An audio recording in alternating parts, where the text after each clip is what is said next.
السلام عليكم ورحمة الله وبركاته. وعليكم السلام.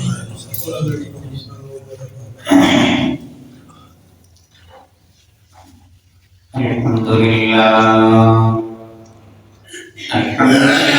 نحمده ونستعينه ونستغفره ونؤمن به ونتوكل عليه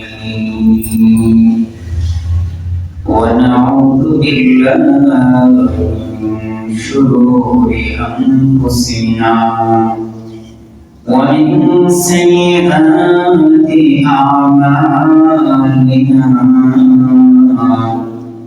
من يهده الله فلا مضل له ومن يضلله فلا هادي له ونشهد أن لا إله إلا الله وحده لا شريك له ونشهد أن سيدنا وسندنا وحبيبنا وحبيب ربنا وطبيب قلوبنا ومولانا محمد عبده ورسوله الذي أرسله الله بالحق بشيرا ونذيرا وداعيا إلى الله بإذنه وسراجا منيرا. أما بعد فقد قال الله تبارك وتعالى في كلامه المجيد أعوذ بالله من الشيطان الرجيم بسم الله الرحمن الرحيم إنا أنزلناه في ليلة مباركة. وعن علي رضي الله عنه قال رسول الله صلى الله عليه وسلم إذا كانت ليلة النصف من شعبان فقوموا ليلها وصوموا نهارها فإن الله ينزل فيها لغروب الشمس إلى سماء الدنيا فيقول ألا من مستغفر فأغفر له ألا من مسترزق فأرزق له ألا من مبتلى فأعافيه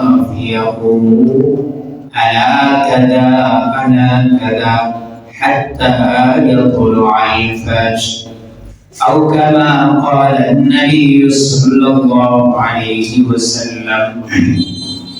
محمد الشهيد اللهم صل على محمد وعلى آل محمد كما صليت على إبراهيم وعلى آل إبراهيم إنك حميد مجيد. اللهم بارك على محمد وعلى آل محمد كما باركت على إبراهيم وعلى آل إبراهيم إنك حميد مجيد. نهاية قابل احترام সম্মানিত শ্রদ্ধেয় মুসলিয়ান আল্লাহ পাকের দরবারে লাখো কোটি শুকরিয়া যে মহান রব্বুল আলামিন আমাদেরকে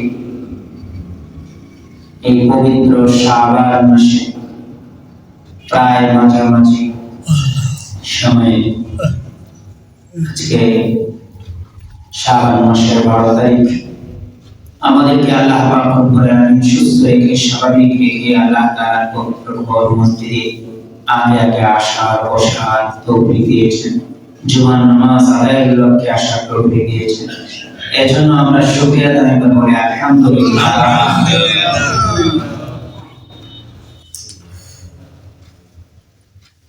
আমরা জানি রজব মাস শুরু হওয়ার সাথে সাথে আল্লাহ নবী সাল্লাল্লাহু আলাইহি ওয়াসাল্লাম রমজানের প্রস্তুতি হিসেবে আল্লাহ তাআলার কাছে দোয়া শুরু করে দিলেন, আল্লাহুম্মা বারিক লানা ফি রজব ওয়া শাবান ওয়া বাল্লিগনা রমাদান। হে আল্লাহ, আমাদেরকে রজব মাস, শাবান মাস হায়াতে বরকত দান আর রমজান পর্যন্ত পৌঁছায় দাও। এটা হলো রমজানের একটা প্রস্তুতি দোয়া, রমজানের জন্য প্রস্তুতি নেওয়া।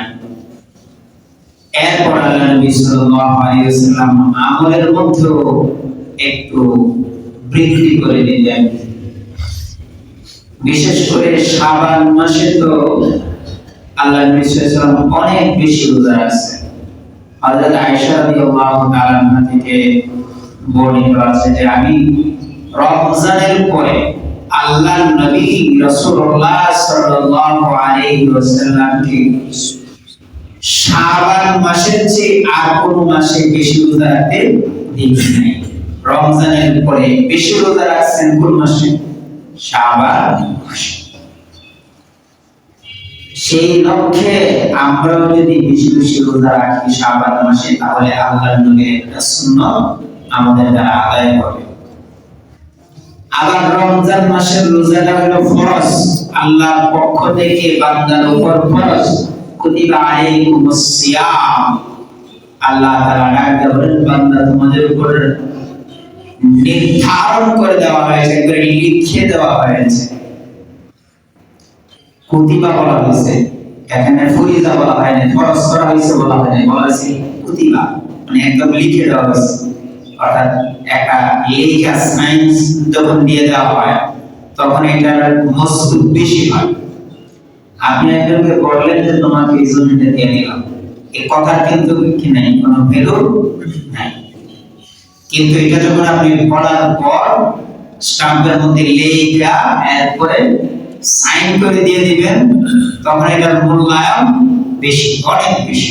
আল্লাহ তাআলাও ফরিজা বলছেন, তাই কুতিবা বলছেন, কুতিবা আলাইকুমুস সিয়াম, রোজাটা তোমাদের জন্য লেখা দেওয়া হয়েছে, একদম সিলজার করে দেওয়া। এই রমজানের রোজা ফরজ, এটার পূর্ব প্রস্তুতি হিসেবে আল্লাহ নবী শাবান মাসে বেশি বেশি রোজা রাখতেন। এজন্য আমাদের উচিত শাবান মাসে বেশি বেশি রোজা রাখা। এর মধ্যে আবার বিশেষ একটা দিন আছে শাবান মাসে, যেটাকে আরবিতে হাদিসের মধ্যে শব্দ বলা হয়েছে লাইলাতুন নিসফি মিন শাবান, শাবান মাসের মধ্য রজনী। শাবান মাসের মধ্য রজনী অর্থাৎ শাবান মাসের একেবারে মাঝামাঝিতে যে রাতটা আসে, 14 তারিখ, 14ই শাবান দিবাগত রাত, এটা হলো মধ্য রজনী শাবান মাসে। এই রাতের ব্যাপারে আলাদাভাবে ফজিলত বর্ণনা হাদিসের মধ্যে আসে, কোরআনে কারীমের মধ্যে সরাসরি নাই। কোন একজন মুফাসসির, শুধু ইকরিমা রাদিয়াল্লাহু তাআলা আনহু, তিনি ইবনে আব্বাস, রাইসুল মুফাসসিরিন ইবনে আব্বাস রাদিয়াল্লাহু তাআলা আনহুর ছাত্র তাবেঈন ইকরিমা রাদিয়াল্লাহু তাআলা আনহু শুধু একটা আয়াতের ব্যাখ্যায় বলছেন যে এই আয়াতটা শবে বরাত নিয়ে, কিন্তু অধিকাংশ মুফাসসির বলছে যে না, এটা শবে বরাত নিয়ে না। সেটা হলো সূরা দুখানের